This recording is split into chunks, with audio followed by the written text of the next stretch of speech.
क्या आपने कभी महसूस किया है कि ये दुनिया आपके लिए नहीं बनी?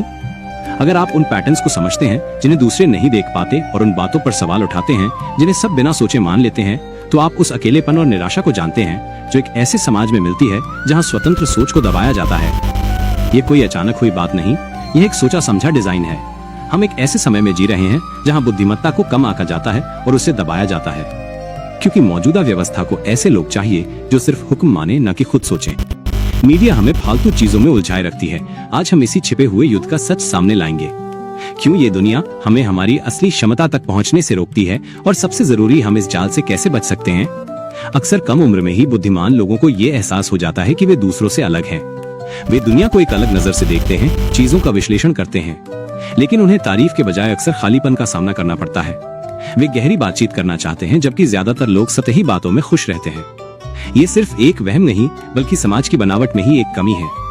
दुनिया औसत दिमाग वालों के लिए बनाई गई है। समाज में एक और खतरनाक बदलाव आ रहा है, माइनस, जिसे हम इडियोक्रेसी इफेक्ट कह सकते हैं। इसका मतलब है समाज का धीरे धीरे बौद्धिक रूप से कमजोर होना। आलोचनात्मक सोच की जगह आंख बंद करके चीजों को मान लेने की आदत बढ़ रही है। मनोरंजन ज्यादा बुद्धिहीन और बातचीत ज्यादा सतही होती जा रही है। अब समाज सादगी को पसंद करता है, गहराई को नहीं। गहरी सोच को ओवर थिंकिंग कहकर टाल दिया जाता है। जवाब आसान है, दुनिया स्थिरता और नियंत्रण के लिए बनी है, बुद्धिमत्ता के लिए नहीं। स्वतंत्र सोच मौजूदा व्यवस्था के लिए एक खतरा है। इसके 3 मुख्य तरीके हैं जिनसे ये हमें नियंत्रित करता है: ध्यान भटकाना, मनोवैज्ञानिक दबाव और आर्थिक नियंत्रण। बड़ी बड़ी कंपनियां भी प्रतिभा से ज्यादा वफादारी को महत्व देती हैं। शिक्षा व्यवस्था भी जिज्ञासा को दबाती है, लेकिन इस जाल से निकलने का एक रास्ता है। अकेली बुद्धिमत्ता तब तक बेकार है जब तक आप उसे सही तरीके से इस्तेमाल करना न जाने। यहीं पर लीवरेज काम आता है। पहला कदम, दूसरों से इजाजत मांगना बंद करें। आपको खुद को मूल्यवान समझना होगा। दूसरा, लीवरेज का सही इस्तेमाल सीखें। बिजनेस बनाएं, ऑटोमेशन का उपयोग करें और रणनीतिक संबंध बनाएं। तीसरा, अपने नियम खुद बनाएं। सफलता के पारंपरिक रास्ते अक्सर हमें बांध कर रखते हैं। ये सिर्फ योजना बनाने की बात नहीं है, ये आपकी ऊर्जा के सही प्रबंधन की भी बात है। शारीरिक, मानसिक, आपका ध्यान आपकी सबसे बड़ी ताकत है, और भावनात्मक ऊर्जा, बाहरी वैलिडेशन लेना बंद करें।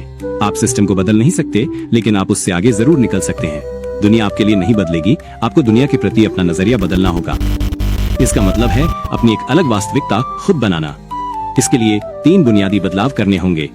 सही लोगों को ढूंढें, स्वतंत्र संपत्ति बनाएं, पैसा आजादी है, और सिस्टम को नियंत्रित करने के लिए अपनी बुद्धिमत्ता का उपयोग करें। सच तो ये है कि बुद्धिमत्ता पर हमेशा से एक अघोषित युद्ध चलता रहा है, लेकिन आपको इस युद्ध में सीधे लड़ने की जरूरत नहीं है। आपको बस इस सिस्टम के जाल से बाहर निकलना है।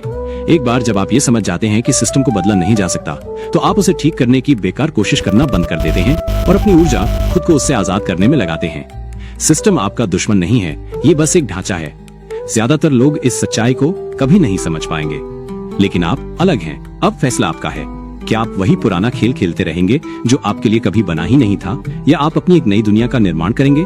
लोग अब सच नहीं, बल्कि आराम चाहते हैं। उन्हें तथ्य नहीं, बल्कि अपने विश्वासों के लिए वैलिडेशन चाहिए। वैज्ञानिक भी मानते हैं कि हमारा ध्यान देने का समय बहुत कम हो गया है। सोशल मीडिया और छोटे छोटे वीडियो ने हमें तुरंत ग्रेटिफिकेशन का आदी बना दिया है। शिक्षा का मकसद भी बदल गया है। माइनस अब ये सोचना सिखाने के बजाय सिर्फ जानकारी याद करना सिखाती है। न्यूज का मकसद भी अब सूचना देना नहीं, बल्कि भावनाएं भड़काना रह गया है। जब समाज सोचना बंद कर देता है, तो बुद्धिमान होने का क्या फायदा?